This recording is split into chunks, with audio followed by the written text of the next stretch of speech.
Bonsoir et bienvenue une nouvelle fois sur l'espace dédié au site mécaniqueuniverselle.net, le site qui tâche de démontrer que l'humanité dans son ensemble évolue vers son ultime perfection. La paix universelle, la fraternité absolue, un fonctionnement totalement universel et voilà la création du paradis terrestre, en somme. Euh, L'amour maître, l'homme qui n'est plus un loup pour l'homme, plus aucun homme ne représentant un danger pour les autres hommes, ou pour la planète, etc. Bon, bref, voilà, tout ce qu'on peut imaginer d'idéal dans notre évolution. Donc, selon mon point de vue, nous allons vers cet état. Il faudra encore quelques siècles d'évolution, mais nous avons fait la plus grande partie du chemin d'évolution vers cet état de perfection, d'ultime perfection. Entre le moment où nous nous sommes séparés des autres primates et aujourd'hui, on peut mesurer toute l'évolution que nous avons fait. Alors là, j'ai entamé cet ouvrage, Les conquêtes de l'homme et la séparation ontologique par Jean Brun, aux presses universitaires de France. Alors ça doit être un livre qui a été publié dans les années peut-être 50, 60, enfin au siècle dernier. Et là, je suis au tout début, c'est sur les présocratiques. Donc je vais juste prendre une petite partie pour éclairer, en fait, j'utilise ces lectures pour préciser, pour confirmer en fait la théorie que je défends, euh, selon laquelle l'humanité va vers son ultime perfection. Alors, après avoir vu Anaximandre et donc sa vision de, de la séparation et qui a été commentée par Nietzsche et puis par Chestov, je vais lire juste ce petit passage-là et on va le regarder. Une vision tragique de cet épisode ontologique de la séparation se retrouve chez Empédocle. La haine engendre la division au sein de l'un et le multiple apparaît. Donc à l'origine, il y a l'un, c'est-à-dire le divin, l'immatériel, et c'est très facile en fait de comprendre ce que c'est que cet un maintenant que nous connaissons la création de l'univers, que nous avons une vision, enfin on ne la connaît pas encore complètement, mais on a une vision beaucoup plus pointue en fait de comment s'est constitué cet univers, comment la création s'est faite. C'est tout nouveau hein, dans l'histoire de l'évolution où les scientifiques ont, ont pu vraiment mettre on pourrait dire la précision sur comment est constituée la matière, qu'est-ce que c'est, etc. Alors on n'est pas arrivé au bout, bien entendu, mais on peut arriver à penser que à l'origine de l'univers, avant qu'il y ait l'univers, il y avait ces particules élémentaires, enfin il y avait l'origine de ces particules élémentaires qui composent cet univers était présente sous forme potentielle, mais elles n'existaient pas, elles étaient dans l'immatérialité, mais c'était déjà présent, c'était là. Et il y avait tout pour mettre en œuvre cet univers, dans ce vide, cet espace vide, avant le Big Bang, euh, il y avait la potentialité, il y avait toute l'énergie, tout ce qui allait devenir cet univers. Et ce vide, en somme, ce vide palpitant, ce vide existant, à un certain moment, s'est concentré, on pourrait dire, ça a donné le Big Bang, et le Big Bang a projeté dans un, en créant lui-même l'espace, puis plus tard le temps, s'est projeté dans l'incarnation en somme, à partir du vide. C'est pourquoi quand on analyse une particule élémentaire, quand on analyse un atome, et qu'on creuse vraiment de plus en plus vers la profondeur de l'atome, eh ben on rencontre le vide en réalité. On rencontre de l'énergie, mais quelque chose qui n'est plus matériel au fond. Donc, cette puissance immatérielle a créé cette chose-là. Et cette puissance matérielle, en fait, avant qu'elle soit, qu'elle crée ce monde avec la dualité, c'est-à-dire une sorte de plus et de moins, qui fait qu'il y a l'énergie, qu'il y a la possibilité de la matière, etc. Il faut qu'il y ait cette dualité qui existe. Avant ça, eh bien, c'était l'unité dans ce vide quantique, c'était l'unité. Donc de cette unité, elle a réussi par, voilà, par le mystère divin, en somme, comment cette unité immatérielle a réussi à se mettre, à créer ce double, ce plus et ce moins, pour projeter un univers et faire qu'il y ait un monde, et plus tard qu'il y ait, donc, d'abord qu'il y ait un univers, donc un espace, et puis qui devienne l'univers, quoi, hein, qui devienne ce qu'on connaît de cet univers-là, mais qu'on n'arrive toujours pas à déchiffrer, évidemment. Et puis plus tard, le temps qui va venir et qui va faire que le monde, comme on l'a vu avec Anaximandre, le temps se met en œuvre et donc pose le problème de la mort, puisque quelque chose qui est en évolution finit toujours par mourir. Voilà.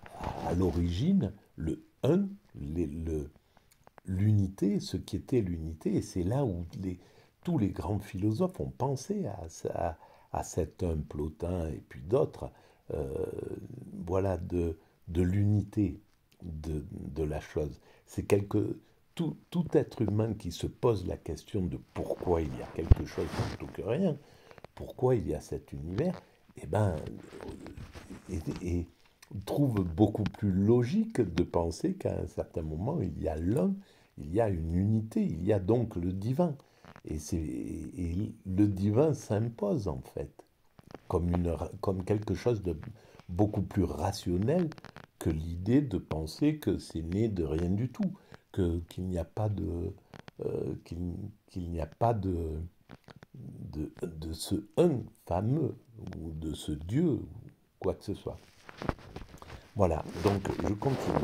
Alors une vision tragique de cet épisode ontologique de la séparation se retrouve chez Empédocle. La haine engendre la division au sein de l'un, et le multiple apparaît. Donc c'est sa vision, hein, Empédocle, une vision simple, simpliste, mais qui est fondamentale, qui est d'une beauté extraordinaire. Il faut resituer ça 400 ans avant Jésus-Christ, ou 500 ans, ou 600 ans, je ne sais pas combien.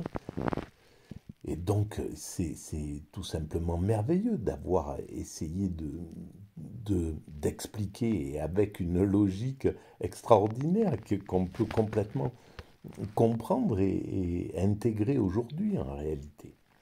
Et donc, la haine engendre la division au sein de l'un et le multiple apparaît à ce moment-là, c'est-à-dire la binarité. Autrement dit, il y a l'amour. L'amour, c'est l'unité, c'est quelque chose qui est avant la séparation. Quand cet amour, donc Dieu, se parvient à mettre quelque chose opposé à lui-même, et c'est lui qui le crée, bien entendu, eh bien, c'est la haine, c'est le mal, c'est ce qu'on veut, c'est le moins, c'est la polarité. qui va faire qu'il va y avoir quelque chose à ce moment-là. Donc, et le multiple apparaît à ce moment-là, et le multiple, c'est la création. Tout est fait avec le multiple. Il faut qu'il y ait du multiple pour qu'il y ait cette création. Donc nous sommes constitués de choses, de multiples, de plus et de moins, etc. Voilà, de ce multiple. L'amitié, au contraire, rassemble tout jusqu'à l'un. Et c'est là où c'est extraordinaire. Parce que si nous évoluons vers l'ultime perfection, c'est-à-dire vers la paix universelle, vers donc l'amitié, l'amour, la fusion en fait, l'osmose, eh bien c'est justement pour redevenir, pour devenir ce divin, pour incarner ce divin. Et en fait, quand on atteint l'extase, évidemment qu'on incarne ce divin. On n'est plus dans une dissociation, même si on est constitué de choses. Ce qui nous constitue, c'est dissocié, c'est des atomes avec un plus, un moins, voilà, avec un noyau et puis des électrons et des... Voilà. Et évidemment, on est constitué de ça, mais on a réussi, à travers l'extase, à atteindre l'unité.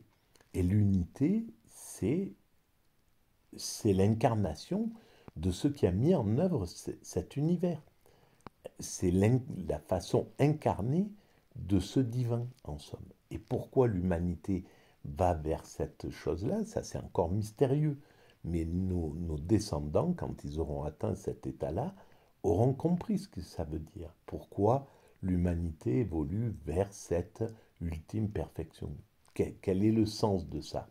À quoi ça aura servi? Ils le comprendront à ce moment-là. Pour l'instant, c'est encore un mystère.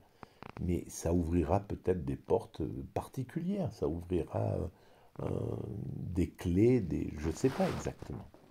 Voilà, donc jusqu'à l'un.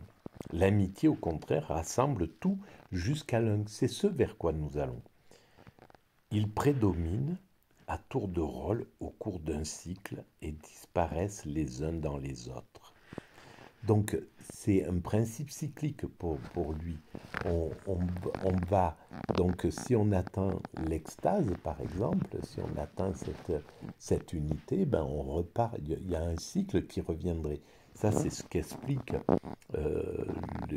Empédocle, mais c'est aussi ce que pensent les philosophies asiatiques, qu'il y a un système cyclique qui fait, etc. Ça, pour l'instant, on n'en sait rien. On ne sait pas de quoi sera fait la suite de cette atteinte à la perfection, de cet âge d'or, en somme. Est-ce qu'après, il y a une déchéance et puis il faut repartir?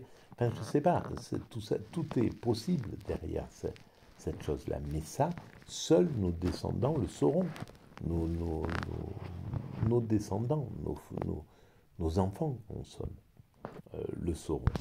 Et nos enfants lointains, hein, mais c'est nos enfants aussi.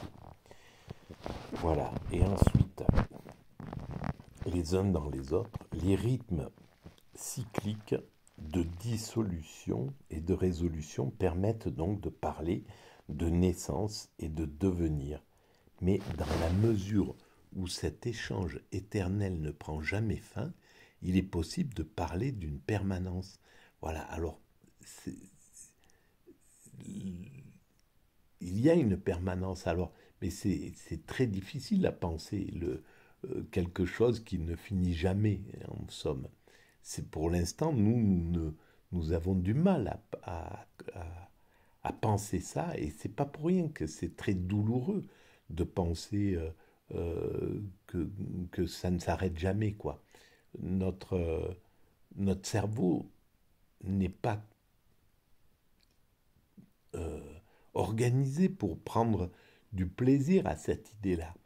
Mais ça, c'est le cerveau ordinaire. Quand on est dans l'état d'extase, tout ça, on s'en fiche. On n'est plus du tout touché par ce qui peut nous angoisser dans la vie ordinaire. Voilà. Donc, il n'y a pas de génération de tout ce qui est périssable, ni de disparition dans la mort fatale, mais seulement un mélange et un échange de choses jointes ensemble. Génération n'est qu'un nom donné à cela par les hommes. Alors, je ne vais pas épiloguer là-dessus, et c'est pas moi qui ai souligné, qui ai écrit, par exemple, Xénophane, Parménide, Zénon, bon voilà. Ça n'est pas moi qui ai écrit ça, je l'ai trouvé dans une poubelle, ce livre. Et c'est une pure merveille, tout simplement. Euh, et voilà, j'adore en plus que quelqu'un l'ait déjà annoté, ça a une vie, quoi. Et il y a des gens qui ont dû acheter des livres que j'avais annotés, et voilà, ça continue à vivre, c'est vraiment intéressant. Alors, je vais arrêter là pour cette vidéo, et je vais vous souhaiter une bonne nuit déjà, pardon, excusez-moi. Et puis, si vous pensez que ces idées un peu neuroatypiques, autistes, Asperger, ont un intérêt pour la collectivité, vous pouvez mettre des pouces, vous pouvez vous abonner, tout ça, ça augmente la visibilité de ces vidéos. Vous pouvez envoyer les liens, cette vidéo par exemple, à un de vos amis, à vos amis qui seraient susceptibles d'être intéressés par ça. Vous pouvez laisser des commentaires, j'y réponds systématiquement, et vous pouvez aller visiter le site où j'essaie de démontrer la mécanique universelle qui conduit vers cet état de perfection. Voilà, je vous remercie, je vous souhaite une bonne nuit et à bientôt.